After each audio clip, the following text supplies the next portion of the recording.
Coach Woods, what is that thing poking me? I was teaching a college freshman how to drive. I never saw it coming. This girl, who looked innocent but dressed daringly, actually asked to sit on my lap so I could give her some hands-on instruction. As we practiced, I fought to keep my composure, trying my best to ignore how she was grinding against me, forcing myself to focus on the lesson. But she popped the clutch too fast. The car stalled abruptly and shuddered violently. She landed hard right between my legs, and I could feel myself pressing firmly against her. She was only wearing a miniskirt with flimsy panties underneath. Instantly, it felt like an electric shock. A tingle rushed through my whole body, making me shudder. Alice hurried to apologize.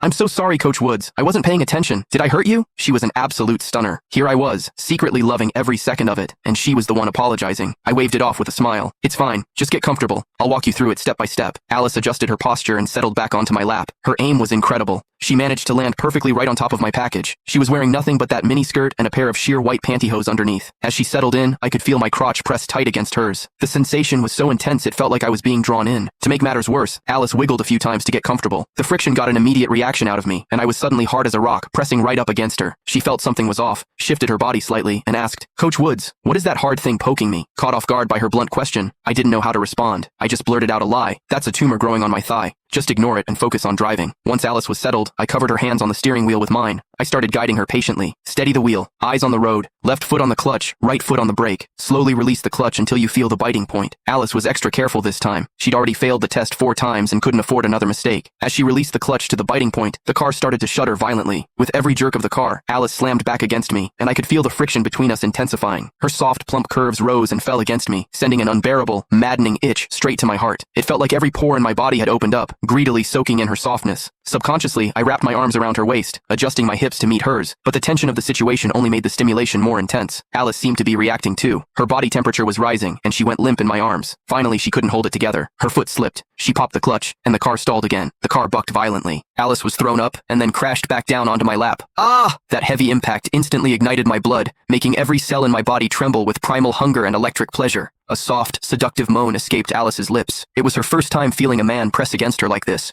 and she seemed completely lost in it, full of curiosity and the thrill of exploring something new, but she was too shy to show it. She just tensed up and sat there frozen, silently savoring the moment. She whispered, "I'm sorry, I didn't mean to stall the car. I don't know why, but I feel a bit hot down there, and my body feels weak." She thought that excuse would cover it up. I pressed her body down a little, molding us tighter together. "It's okay, start the engine. Let's try again." Alice reached out to turn the key.